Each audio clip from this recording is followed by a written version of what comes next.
Okay, well, the floor is open. I've got already 2 hands. I've got Ricardo and I've got Hans-Jörg, and then a third one. Oh, over there. So I don't know your name yet. Right, we've got these 3, and then see how it goes. Thank you. So shall I start? Hello, everyone. I'm Ricardo from University of Leeds. Thank you for both the wonderful presentations. So my question is very much about the interaction between the fundamental asymmetries that have been mentioned within the Latin American structuralist tradition. And in my understanding, there is this financial, productive, and power division. And I was wondering whether you think that the constraints coming from instance, the financial / monetary dynamics might be somewhat more relevant and come earlier than, for instance, the constraint addressed by the productive side of this tradition. For instance, I'm thinking about shift in the global liquidity cycles, exerting some macro-financial dynamics even earlier than current account constraint might become relevant. And also regarding the impact of the power relation, I was wondering whether there has been a strand of the research looking at the interaction between power dynamics and financial dynamics. So whether one could see the configuration of the international monetary hierarchy as affected by these power imbalances rather than, for instance, the capacity from an economy to grant, I don't know, a currency's value over time. So to say, these more monetary fundamentals concerned dynamics. Yeah. And whether also in this sense there has been an attempt of cooperating with international relations scholars, for instance. Thank you.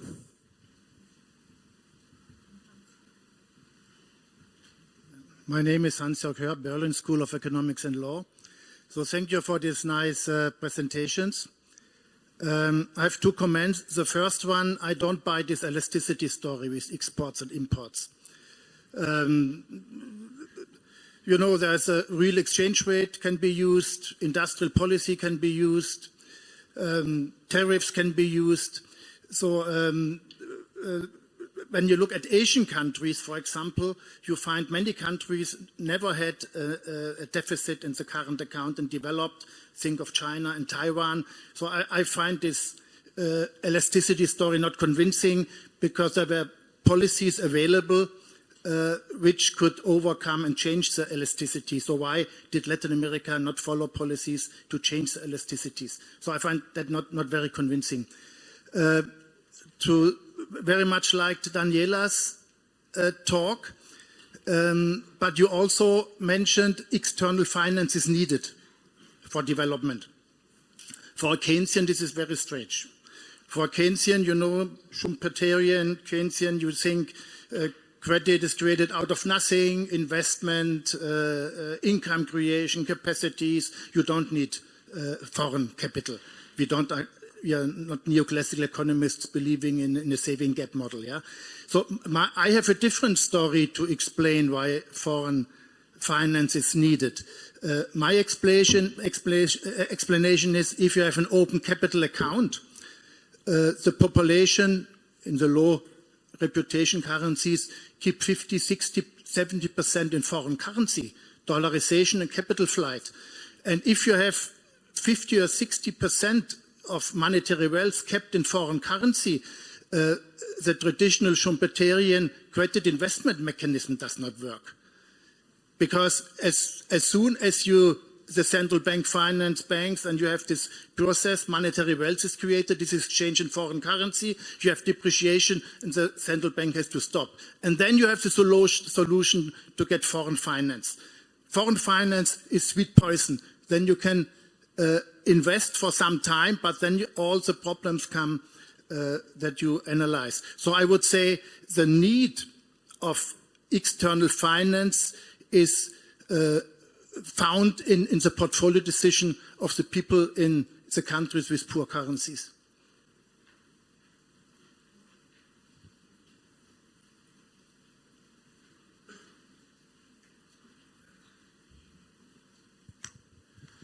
My name is Christoph Scharrer, University of Kassel. I follow up a little bit what Hans-Jörg was saying. My field is political economy, and therefore I'm looking more at those kind of constellations. And Daniela, you were mentioning that in a way there was predatory lending towards the frontier economies. And that is true, that is always going on. But for predatory lending, you also need the other side, people who are willing to take on. And so the question is concerning the elites. Why are the elites not as nationalistic as perhaps the elites were in Korea and stick to their own currency? Why is the government allowing then flowing out and so on? So I think these kind of issues of the elite settlement, as Kahn has put it, the political settlement, I think, should be really taken account of. And that is also, in a way, the question for Latin America. The supply side, I think, is very important. Apparently, what I have read, the technological networks are not there. There's not support by the domestic capitalist to support any major R&D. In Brazil, for example, you may correct me, but in Brazil it was more the military dictatorship that was pushing for R&D than the years later on. So here again, it's a political economy issue, how the elites are functioning.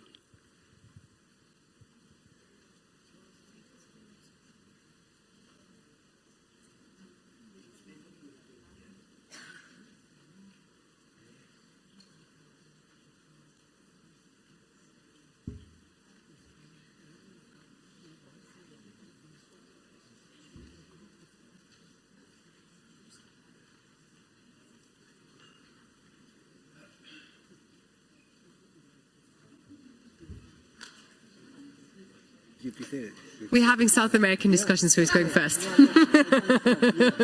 Maybe we have come to the bottom of the problem. No. Sorry.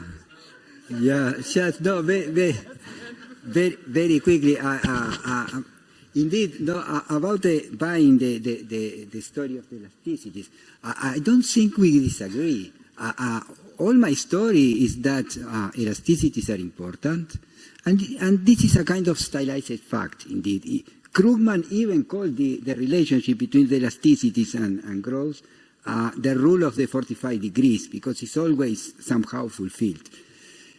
But all my presentation is about why we need industrial and technological policies to change these elasticities.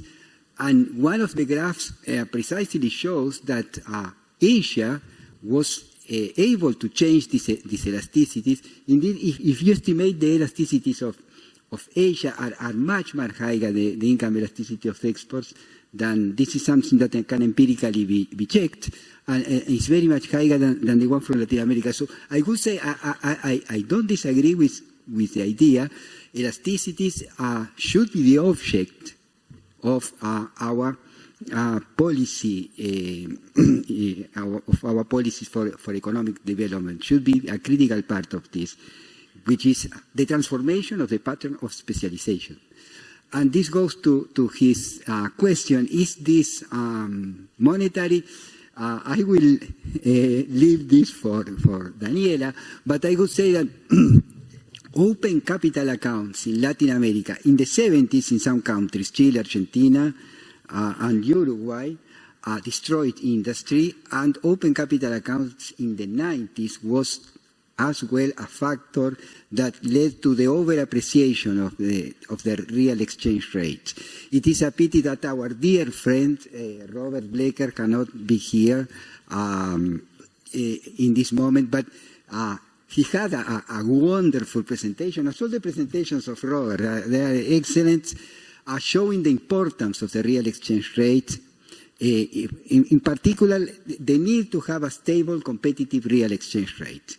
You don't have to be devaluating your currency permanently, but you need to keep it stable and competitive. This is more or less the story that comes from part of the story that comes from Robert's paper. So there is this interaction between production structure and real exchange rate that it's very interesting. Why Latin America didn't change the elasticity is the political economy. This is the reason why I think that this new strand of research in post-Keynesian economics, the idea of studying models of growth, patterns of growth, how different the different parts of the system articulate, I think this could bring some light to understand, to look at the political economy of our countries. They are the elites, they are rentists, they don't want to invest in technology, they don't want to advance. Why this happens, this is something that I really cannot respond or answer, but it is true that the Latin American capitalists have been very much reticent to encourage, foster, invest, take risks in new technologies. So I stop here. Okay. Thank you for the question. I think I don't know if I got all your question, but the relationship of the monetary financial with the technological productive asymmetries. We focus the currency hierarchy approach or in the monetary financial asymmetry, but it's not because we think that these asymmetries are more important than the productive and technological. But the thing is that during Bretton Woods, the monetary financial was not so evident or binding because of capital controls, fixed exchange rate. And when came financial globalization, post-Bretton Woods international financial system, that these asymmetries came to light.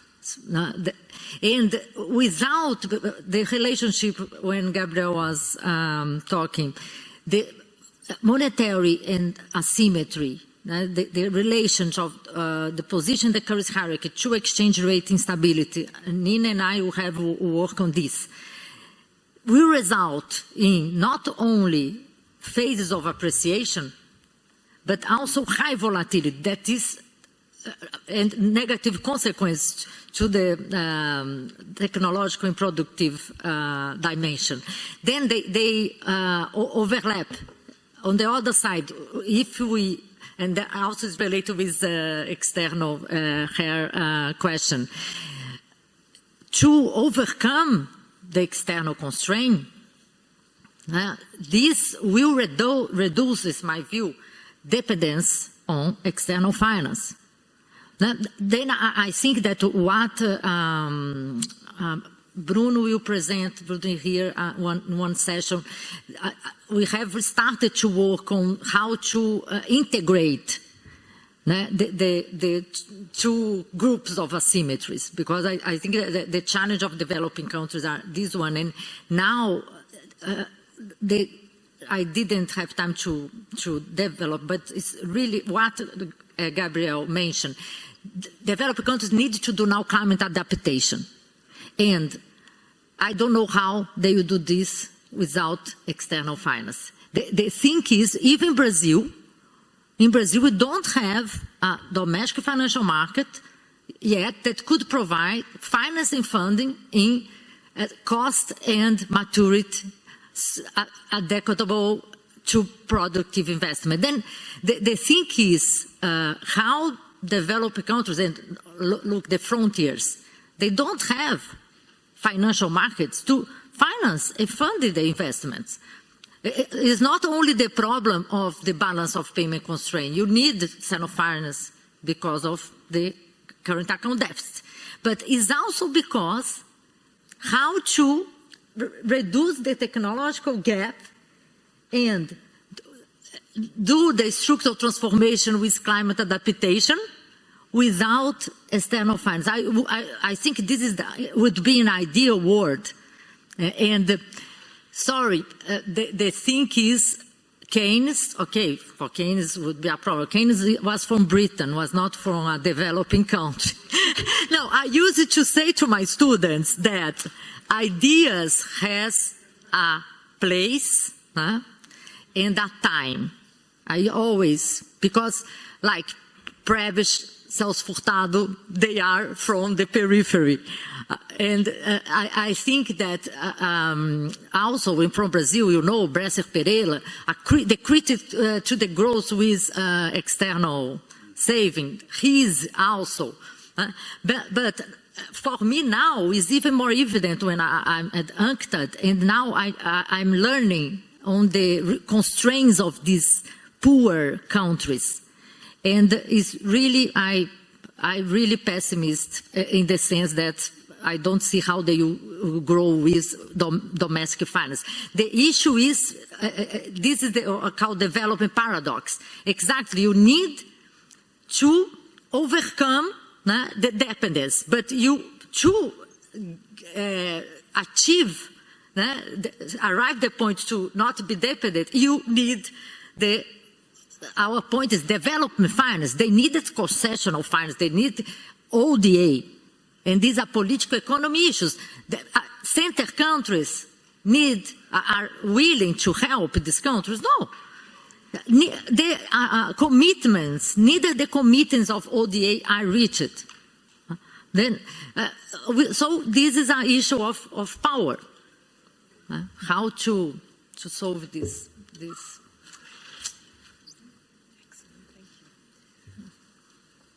Wonderful. Any more questions or responses? Yeah, we have one question here. One question here in the front and another question here. Okay, if we start with the lady. Wonderful, thank you. Hello, I'm Manya. I have a question for Gabriel. I remember studying in Blecker and Setterfield's textbook, there's a discussion about BPCG. Sorry, can you speak up a bit or in the microphone, yeah, or take your mask off temporarily, but we can't hear you. So there's a discussion about BPCG models in Blecker and Setterfield's book, and they write about how the Thirlwall solution, it's arrived at by, like an issue with that is that it's arrived at by assuming that relative prices don't change, but now relative prices are making a comeback in the BPCG models. I was wondering, like, what is the role that relative prices play in your model, and if at all, and also, like, I asked Nina a similar question earlier. I was wondering, like, again, in the presence of gross flows, rising importance of gross flows, what is like, how important is the balance of payment constrained growth rate, which is based on the current account? Thank you. Sorry, I couldn't listen to the last part of your question. I was asking, in the presence of the rising importance of gross flows, how important is the balance of payment constrained growth rate, which is basically based on the current account? Thank you.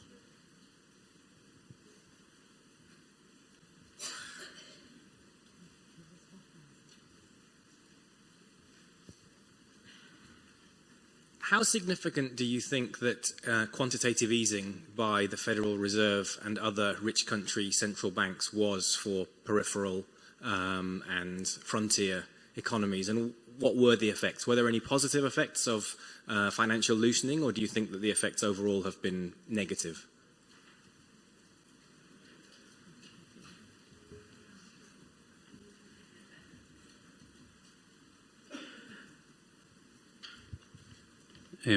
Hi, my name is Renzo. I'm from Latin America as well. I'm currently studying at HTV economics, and my question is more relating with your practical experience. We've been listening like for many years that we need industrial policies. We need to change our matrix or economic complexity. We need to improve that.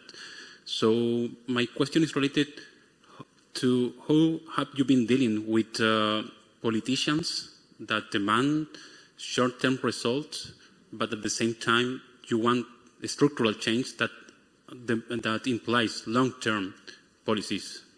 So if you can give us some insight regarding your experience of all many years advising these politicians, and if you can provide us some insights regarding the coming decade in Latin America, which probably is not going to be that positive as we expected it to be.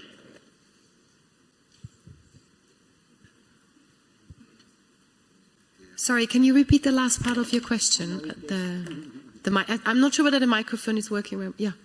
Sure. I mean, your insight regarding this decade that is coming, the next 10 years regarding Latin America. I mean, it's not very promising that right now we are undergoing a crisis in almost every single Latin American country, and it's impossible to implement long-term policies regarding this context of constant political crisis. I can take one more. Yeah, I'll take the one in the back.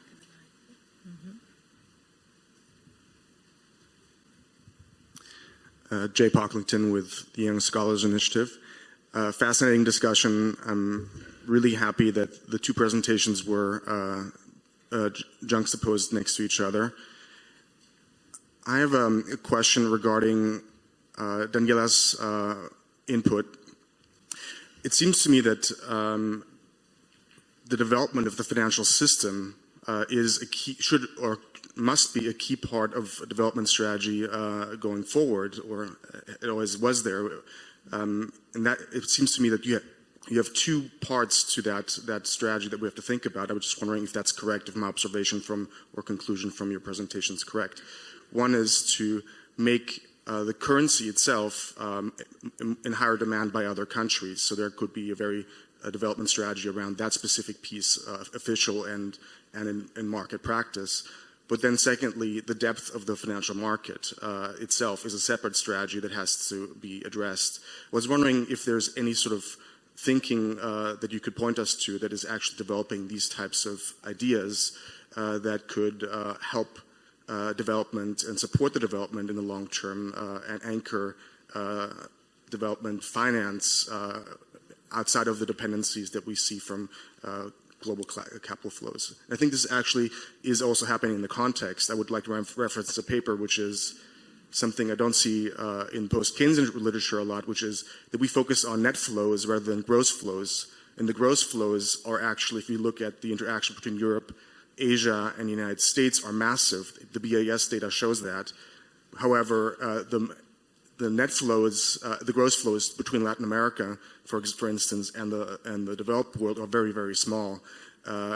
So this is maybe one aspect of how big the balance sheets are that are holding each other, how big the financial integration is in Latin America, and also how integrated it actually is. It could be just one data point that I'm very interested in as part of the financial development discussion. Excellent, thank you. Daniela, would you quite like to start this time? Yes, the quantitative easing, good question. Because yesterday I gave a lecture to the course of Heike at the HTW, and one thing that we talk about is one student asked, okay, there are capital outflows just after the COVID, but they come back very, very soon. Then when we look at the capital flow cycle, since the global financial crisis, they are shorter. Like because of quantitative easing, what is happening that the foreign capital is coming back faster. But the problem is that they go also, now the monetary tightening, what we are seeing, the impact on developing countries. Then, and one discussion now, and I think is the same point before in the phase of the quantitative easing, the issuer of the key currency, the United States, is not worried with the impact of the monetary policy to the world economy. I think in the two phases of the cycle is the same problem, because also abundant, during the phase of abundant liquidity, one issue that because of her I remember, developing countries could adopt capital control regulation. We still have this key instrument, key tool, okay, because it is still possible to at least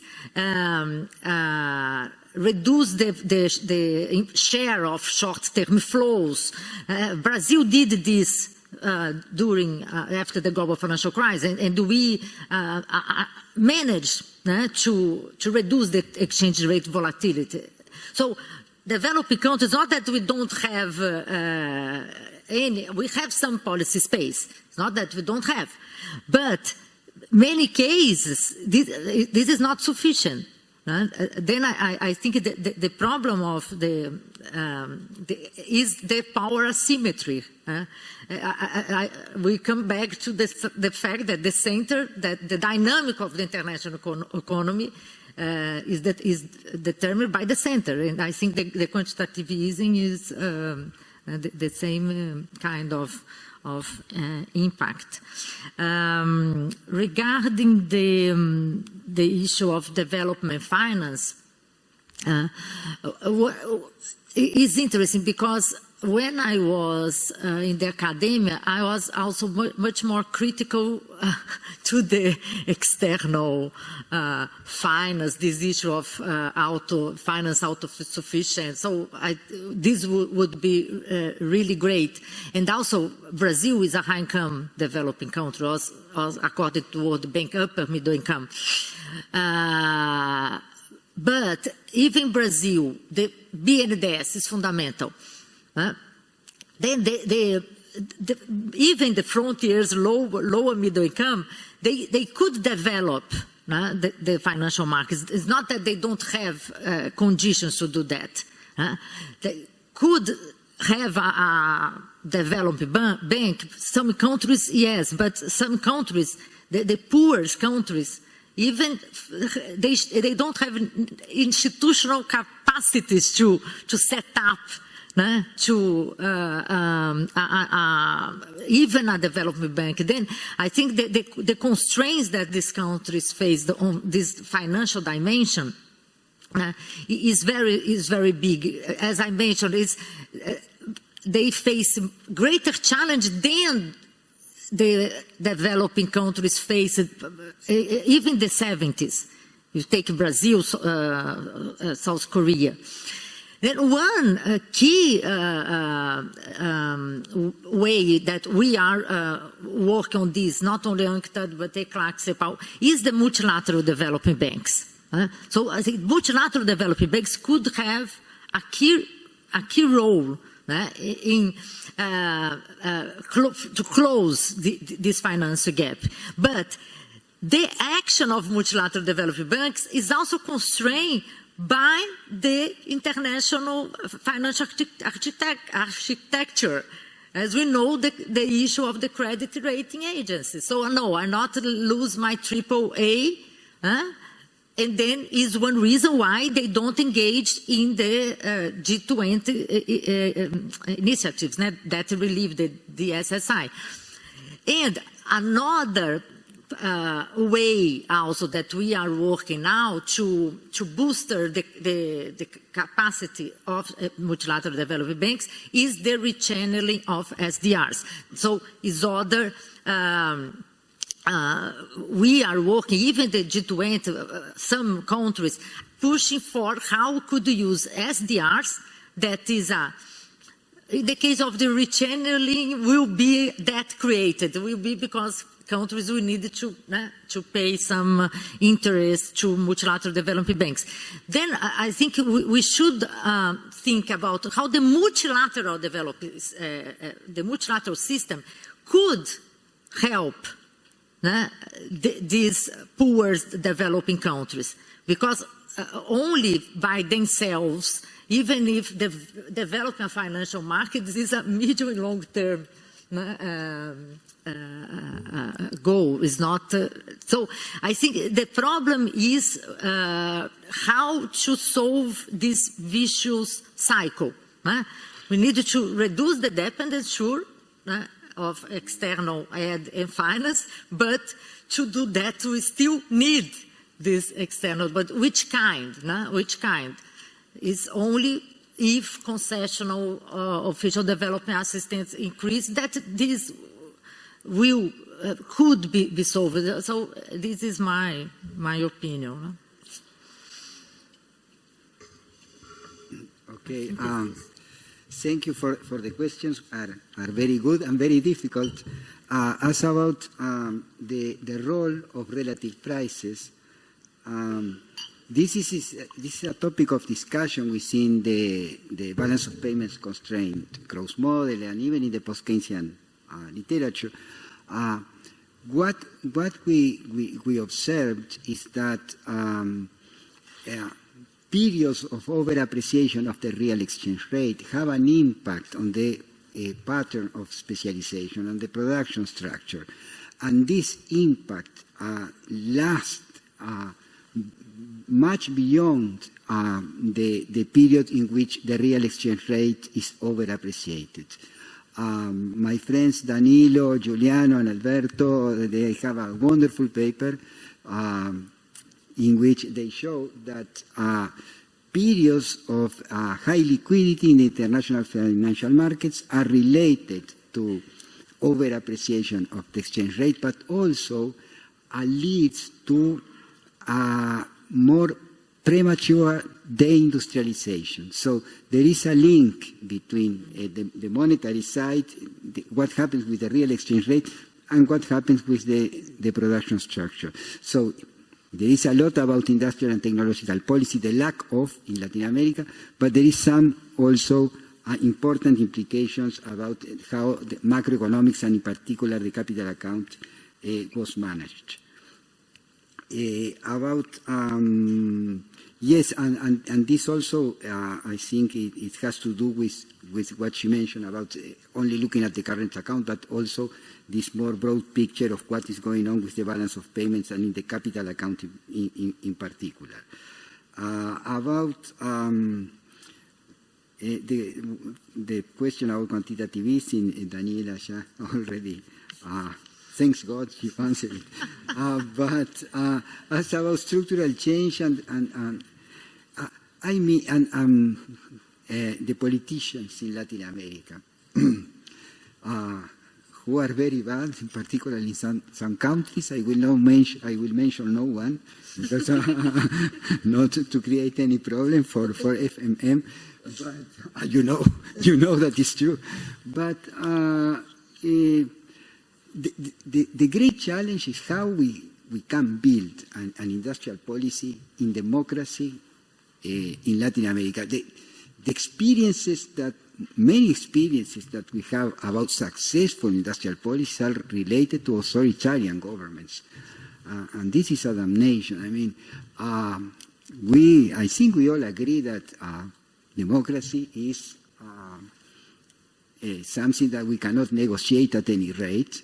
Not even any GDP increase justifies this. So the question is how we manage to create the necessary consensus around long-term state policies for development. I'm not very optimistic, but there are some experiences, there are some efforts that succeeded. It's not a kind of nationalistic propaganda, but in Uruguay, for instance, there was a process of transformation of the energy production, which was very successful, was a consensus policy.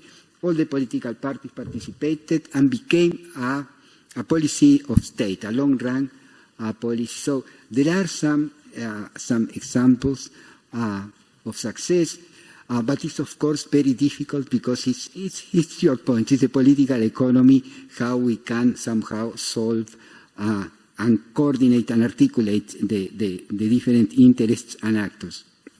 And let me tell you what Daniela said about the multilateral system. I'm very glad to see, for instance, that Robert Keohane, someone asked about international relations. I think it was you. Robert Keohane, which is a great political scientist working on international relations, is speaking now about democracy enhancing multilateralism in place of Roderick, of the hyperglobalization that Roderick has discussed. So there is this concern about international relations theorists about the need to change the rules of governance. And Danny Roderick published recently, I'm not sure if it's published in a journal, but it's a working paper about democracy enhancing governance. So this discussion, and what means democracy enhancing means some respect for in particular for the policy space for industrial policy and for social policies that the countries should have to define development policy. To how you amplify or expand this policy space. So the discussion is on the table. No? I'm not so sure if it will be successful, particularly in this so critical moment in which geopolitics is so bad. No? Fragmentation, war, aggression, all the things that we are seeing now. But let's keep the hope. Climate change. Let's keep the hope that this democracy-enhancing multilateralism will help democracy-based industrial and technological policy in developing economies. Excellent. Right, I suggest we have a last quick round of questions. I think I don't want to finish up on this note. I think we need a, okay, that'd be a bit of a, yeah, okay. Thank you very much. So we've got, I see 4 hands, here, back there, and here. Excellent, wonderful. So let's start in the front. So, yeah, the microphone here. Gennaro Zezza. Yeah. It's not a question. I just wanted to say a word in defense of Keynes.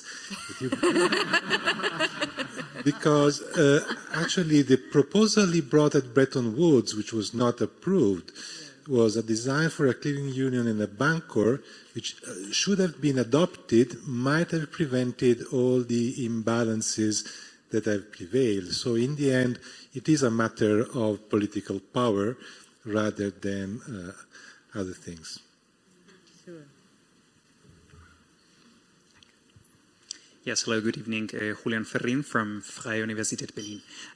I also wanted to add perhaps a more positive note, as Professor Kaltenbrunner just said, and I wanted to ask you both, Daniela and Gabriel, regarding the role of South-South cooperation regarding how to counteract this issue in frontier market economies and the structural changes. And by the way, I found this panel terribly exciting regarding the combination of monetarism and structuralism in Latin America, because it is certainly an aspect that can be considered to progress. And I know that several international organizations are really boosting the work in the South-South cooperation side, and perhaps a possible solution to both learn and not have these hand-me-downs from the North regarding capital, regarding how to pursue structural change and democracy and all these aspects. But on your both fields, what are the thoughts and your experience regarding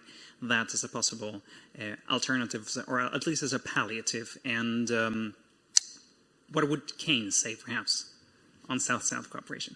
Thank you.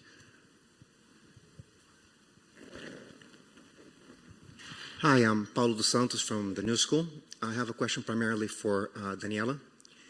Like many people, I've been thinking about the issue of international monetary reform for quite some time.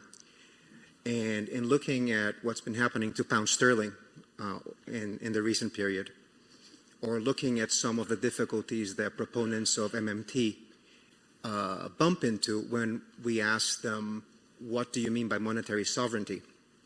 And also looking at the efforts by Chinese authorities to internationalize the renminbi. The question that a lot of us have is what determines, or at the very least conditions, the place of any given currency within the hierarchy.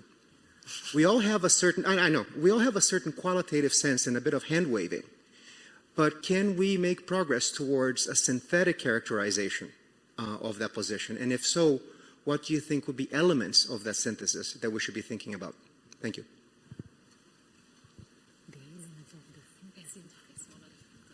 My name is Medeiros. I'm from Rio de Janeiro Federal University. It's for Gabriel. Gabriel, I think that the elasticities apply properly for final goods, but the modern production includes a lot of import components.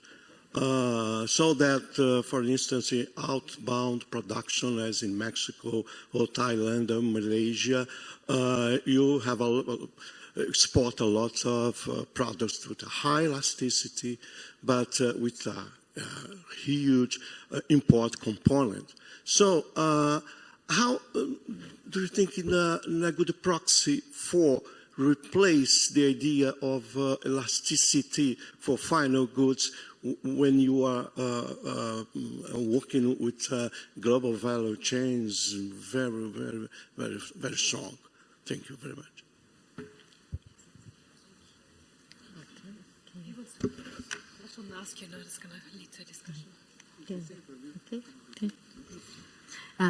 Thank you for mentioning Keynes' proposal, because exactly, no, but my response was only regarding the external finance. Exactly, the Banco was exactly the solution for a non-hierarchical system, because the point is that all international monetary system anchored in a key currency is hierarchical. So is this, I think, is the solution that we, all of us, would like. And it's interesting, for coincidence, I start to read the new book of Aglietta, that is 87 years old. I met him last week, and he still writes one book for a year. And his proposal now is SDR, a virtual SDR, that this should be replace the dollar. But we know that the SDR is also not the Banco, because the SDR is linked to the IMF. But I think that this idea of how to have a system without a key currency, I think, is maybe never will have, because after I come back to the regional financial dimension. What determines the position of the currency hierarchy? One thing that I forgot to mention, that this is the international monetary system is much more static. Right? The currency hierarchy is much more static than the financial hierarchy. And why? Exactly because the determinants of the key currency and the positions are only change the medium and long term. And from my perspective is for explain this, my perspective is from the international political economy. Susan Strange, rely on that is a structural power. But in the current system, sure, the geopolitical, productive, technological, but we know that the financial power, the structural power of the United States is fundamental in the financial-led capitalism.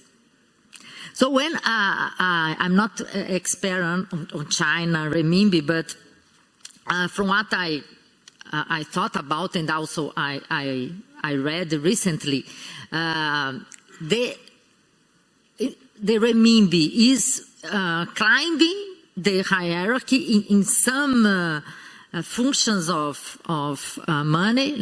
Annina also has worked on that. When we measure the currency internationalization, that is not the same as we call the currency hierarchy. But my doubt is exactly in this finance-led capitalism, how the renminbi could become a key currency if China didn't open the financial account and doesn't offer a substitute to the U.S. Treasury bonds as the receptacle where everyone, the fight to quality. So this is a point for me is that I really think that in a new kind of the capitalism, but in this capitalism you don't need a deep liquid treasure market that would substitute the U.S. treasury market. I think this is, for me, an important point. But other thing that recently I heard, and one interesting thing is if China want the renminbi to become key currency, I think that maybe not. So many people think that this is not the aim. Okay, I would like my currency to have an important share in some dimensions, but this doesn't mean that the aim is to become the key currency. And the regional dimension. Thank you. I will make a marketing. The Trade and Development report of these years is on regionalism. Then who is interested in this? One important, I think that I remember now, the global financial safety net. That is this set of institutions that provide external liquidity in moments of crisis or tightening financial conditions, the IMF, the currency swaps, and the financial regional financial arrangements. So these regional financial arrangements have an important role and could increase their role in reducing the asymmetry of the global financial safety net. Because what happened, how is now the currency swaps that are the most important way to get external liquidity. But we know that only Brazil, Mexico, as developing countries that have access to the Fed swaps, that is the liquidity at last resort. So when we look at the global financial safety net, the countries that need less, that are the central countries that have access to the currency swaps. And this, again, power relations. So the regional financial arrangements could increase the role, and so one important dimension of the South-South cooperation. And also currency swaps between peripheral countries. So it's not only China that has currency swaps, but also we have other peripheral countries that are also set currency swaps. So I think that really we have a important space to increase the role of the South-South cooperation. One more thing, also development banks, multilateral development banks.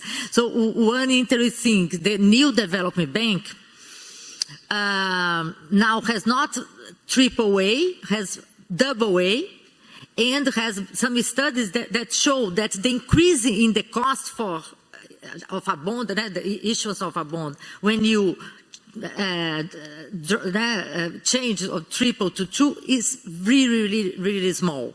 So you could increase the leverage and lose 1A, and this will increase the capacity to lend. So Okay, very briefly, yeah. Gennaro, we are post-Keynesians, but Keynesians in first place. So I agree with you. About South-South cooperation, yeah, you know that ECLAC has traditionally been a very big promoter of economic integration in Latin America.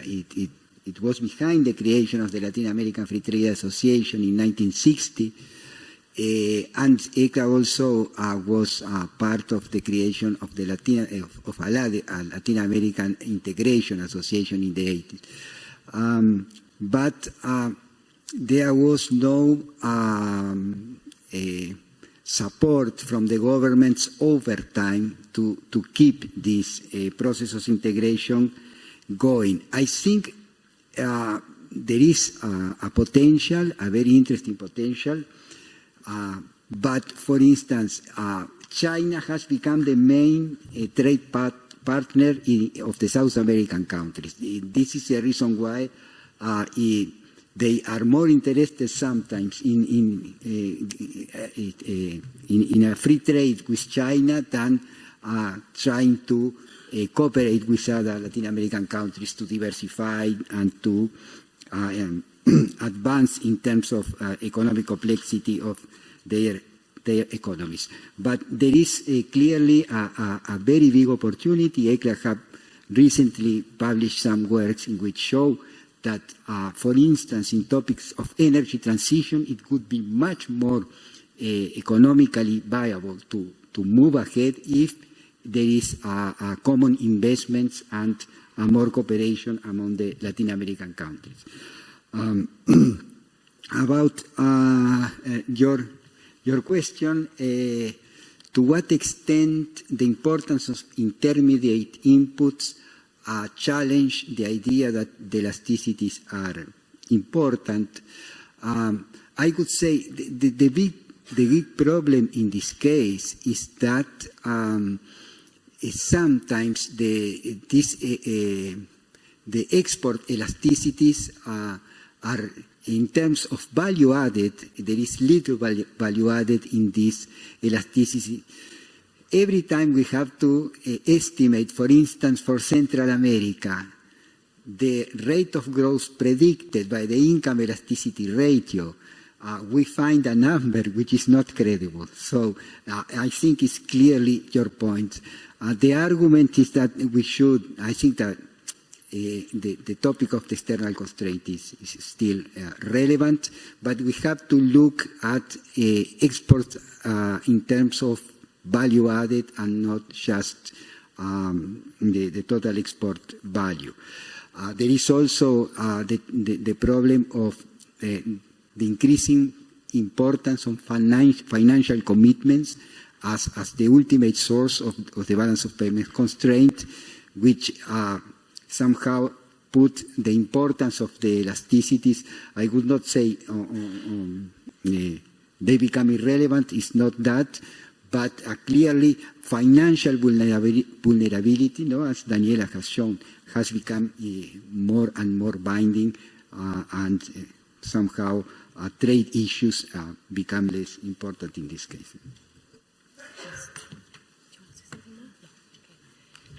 Right.